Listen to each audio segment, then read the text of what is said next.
Hi everyone, I am Bridget Litweiler and I am currently serving on the Washington 4-H Sheep Department.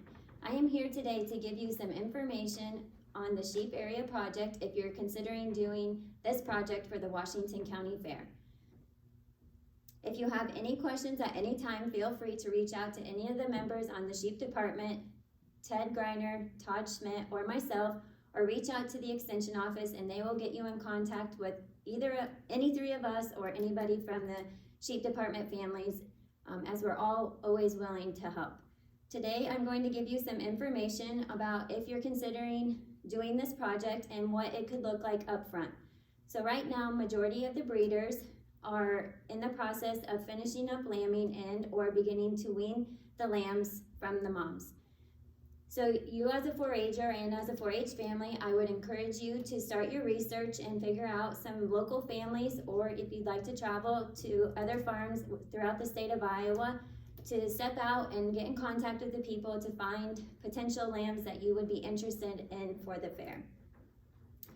Many of you are probably wondering how many lambs you can bring to the Washington County Fair, and the answer is currently you can bring 6 market lambs, 6 production lambs, 1 pen of 3, and 2 commercial ewes or breeding ewes for each entry in the breeding classes that are listed in the fair rulebook. If you have any questions on those, you can reach out to any of us on the Sheep Department or to the Extension Office and we can try and clarify any questions you may have. If you are bringing more than 4 market lambs currently, one of those market lambs must be a production lamb. We strongly suggest that you weigh in a minimum of 2 lambs if you're considering doing the sheep project, and they should weigh no more than 75 pounds as a recommendation. Sometimes they're bigger, sometimes they're smaller, and that's okay. We also recommend that the lambs are born on or after January 1 of the current year. If you're unsure of where you should even go to look for lambs for the fair, if you're interested in the project, you can reach out to the Extension Office and they'll get you in contact with any of us local breeders, and we can get you in contact with more people if these aren't the types of sheep that you are looking for. Many people ask, what's the typical price to get a lamb?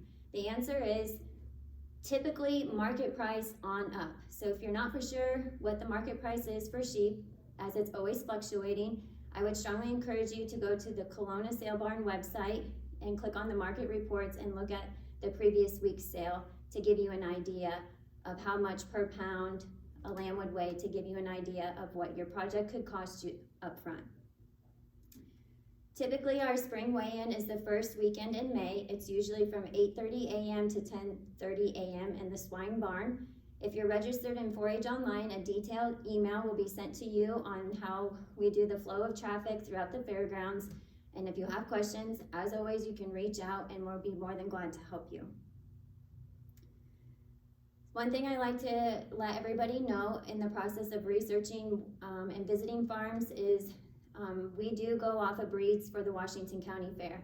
So we always like to tell everybody that up front, and we like to make sure, or we try our hardest to make sure that every kid can show all their lambs, but weight is out of our control. And so if you have 2 lambs that are the same breed, there's a good chance they could be in the same class unless you move one in market and one in breeding. But we'll try to accommodate all situations if possible. But like I said, weight is out of our control. So sometimes if you have 2 lambs, they could be in the same class. So make sure you know when you're buying your lambs that you know what your breed is so you can hopefully avoid that issue. Now we're going to transition into some supplies that you will need to start out your project. Many people ask, how much room do I need for my sheep and what kind of facility do I need? The answer is the pen space should be no smaller than a 5x4 or 4x5 for your lamb. If your pen is that size, you need to make sure the lamb gets out on a daily basis for adequate exercise.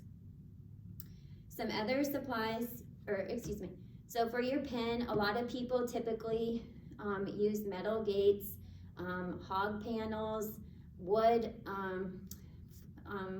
fences. I've seen some people use like dog kennels as a fence-in area. One thing I would recommend is if you use hog panels, just to keep an eye on your lamb as they like to stick their head through the holes. Sometimes they can rip an ear tag out, so just be mindful of the size of squares that you have in your panels. Premier Sheep has nice 5x4 panels already cut and galvanized that you can put together if you think that the sheep project is something you're going to do for a long period of time and are okay with spending some money up front for your facilities. You also want to make sure that wherever you have your lamb, that has good shelter, has good shade and good airflow. If the airflow is a little limited, you may need to think about getting like a box fan or more of a livestock type fan. This helps keep the flies down in your facilities, but also helps keep the lambs cool during the hot summer days. Something else that you'll need is sheep typically drink anywhere from 1/2 gallon to 5 gallons of water a day, so you will need a bucket of water. We recommend a flat back bucket. You don't have to. A 5-gallon bucket that you have just laying around will be just fine as well. I do recommend a bucket clip to clip it to your fence if you have small enough like wire panels to go around. Otherwise, you could take a wire or a zip tie and zip tie it to your wood fence if you want. The only thing with zip ties is you'll have to cut them and replace them every day. Something else that you will need is a feeder. These are feeders that I currently use. They're just an old elevator bucket that we welded a plate on the back. These do fit on the fences here at the county fair. We recommend whatever you start your lamb with feeding is the same feeding bucket or feeder that you bring to the county fair, so that way you're not changing their place of eating, since their environment will be changed during county fair.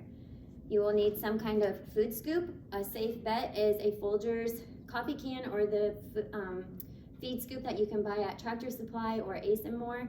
Typically one of these is 1 pound of feed per scoop, so that's an easy way to figure for rate of gain. Some other things that you'll need are like soap. Some people use mane and tail horse soap. There's other fancy livestock soaps out there. When I wash, I just use Ivory dish soap. So whatever you want to try not to use a lot of scent, as that can cause your lambs to break out. You will want some type of fly spray, aerosol, or you can get the stuff that you mix in like a 5-gallon sprayer and spray down your walls. If the flies are really bad, I would recommend that. Iodine in case your lamb gets cut. Also, after your weigh-in, spraying some iodine in the ear tags to help with the crustiness of the tags going in the ear would be good. To do that for a couple of days after weigh-in. A halter, Premier Sheep, is where I would recommend to get your halter. They're about $10, give or take. You can also get them at Tractor Supply as well. They're not exactly sheep specific, but they would work. There's different type of halters. There's some that have chains at the bottom where this goes underneath, the part goes underneath their chin. You can get those, or you can just do wire ropes. Clippers, hoof trimmers, clippers. There's different styles. There's red handle, orange handle, green handle. Premier Sheep has them, Tractor Supply has them, Ace & More has them. And then lastly, if you're going to be doing your own shearing, if whoever you get your lambs from is not shearing, you will need clippers. This is what the trimming head looks like for slick shearing of sheep. And you can get these at Premier Sheep. I believe Vidito's and Kyoto also has them. And blades can also be purchased, I believe, both at Vidito's, and I know Premier Sheep also has them as well. Some other things to consider for the project of supplies you'll need is bedding. A lot of people use straw or corn stalks for bedding at home. At county fair, we recommend sawdust. You can use the pine sawdust or the cedar sawdust. I recommend the cedar. It's a little bit more expensive, but sheep do not like the smell of cedar, so they will not eat the cedar chips. Some people also put black mats down. They're just a black rubber mat with some holes in it to help the sheep from eating at the sawdust and also from getting stuck in their leg hole, or their leg wool, excuse me. So I hope some of this is answers some of your questions if you're considering doing the project. Another question that we do get is, what will as a parent, from a parent standpoint, what will my kid get out of the sheep project? And a lot of times I tell people what they'll get out of the sheep project is responsibility. They will get time management, record keeping, leadership skills, and communication skills out of the project, because it is time consuming, but those are all things that kids will build on and they can use in their years as they get older and in their adult life. And you will have to have good communication with whoever you buy your lambs from, especially if they're going to help you with anything along the way of the project, whether it's clipping or vaccinating or anything like that. So I hope this answers some of your questions if you're considering doing the sheep project. If you have more questions or want more information, make sure you check out more of the videos that we have, and also reach out to the extension office or to Ted Greiner. He's in the Keota area. Todd Schmidt, he's in the Crawfordsville area, or myself, I'm in the Washington area, and any of us would be more than glad to help you out. Thanks for listening.